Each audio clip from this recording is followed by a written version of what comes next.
1 Samuel, chapitre 19. Saül parla à Jonathan, son fils, et à tous ses serviteurs, de faire mourir David. Mais Jonathan, fils de Saül, qui avait une grande affection pour David, l'en informa et lui dit « Saül, mon père, cherche à te faire mourir. Sois donc sur tes gardes demain matin, reste dans un lieu retiré et cache-toi. Je sortirai et je me tiendrai à côté de mon père dans le champ où tu seras. Je parlerai de toi à mon père, je verrai ce qu'il dira, et je te le rapporterai. » Jonathan parla favorablement de David à Saül, son père. « Que le roi, dit-il, ne commette pas un péché à l'égard de son serviteur David, car il n'en a point commis envers toi. Au contraire, il a agi pour ton bien. Il a exposé sa vie, il a tué le Philistin, et l'Éternel a opéré une grande délivrance pour tout Israël. Tu l'as vu, et tu t'en es réjoui. Pourquoi pécherais-tu contre le sang innocent, et ferais-tu sans raison mourir David ?» Saül écouta la voix de Jonathan, et il jura, disant « L'Éternel est vivant, David ne mourra pas. » Jonathan appela David, et lui rapporta toutes ces paroles.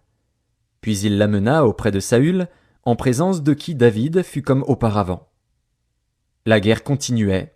David marcha contre les Philistins, et se battit avec eux. Il leur fit éprouver une grande défaite, et ils s'enfuirent devant lui. Alors le mauvais esprit de l'Éternel fut sur Saül, qui était assis dans sa maison, sa lance à la main. David jouait, et Saül voulut le frapper avec sa lance contre la paroi. Mais David se détourna de lui, et Saül frappa de sa lance la paroi. David prit la fuite et s'échappa pendant la nuit. Saül envoya des gens vers la maison de David, pour le garder et le faire mourir au matin. Mais Michal, femme de David, l'en informa et lui dit « Si tu ne te sauves pas cette nuit, demain tu es mort. » Elle le fit descendre par la fenêtre, et David s'en alla et s'enfuit. C'est ainsi qu'il échappa. Ensuite Michal prit le téraphin, qu'elle plaça dans le lit. Elle mit une peau de chèvre à son chevet, et elle l'enveloppa d'une couverture.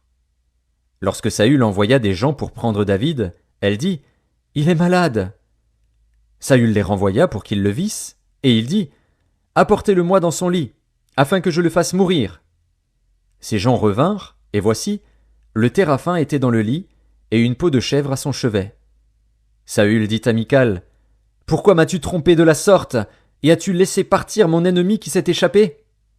Michal répondit à Saül « Il m'a dit « Laisse-moi aller, ou je te tue. » C'est ainsi que David prit la fuite et qu'il échappa. Il se rendit auprès de Samuel à Rama, et lui raconta tout ce que Saül lui avait fait. Puis il alla avec Samuel demeurer à Najoth. On le rapporta à Saül, en disant « Voici, David est à Najoth, près de Rama. » Saül envoya des gens pour prendre David.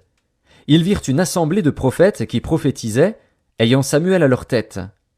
L'Esprit de Dieu saisit les envoyés de Saül, et ils se mirent aussi à prophétiser eux-mêmes.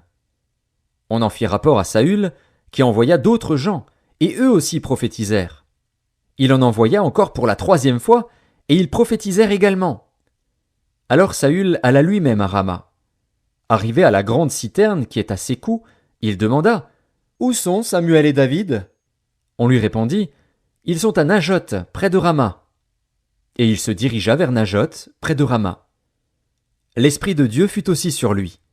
Et Saül continua son chemin en prophétisant jusqu'à son arrivée à Najoth, près de Rama. Il ôta ses vêtements, et il prophétisa aussi devant Samuel.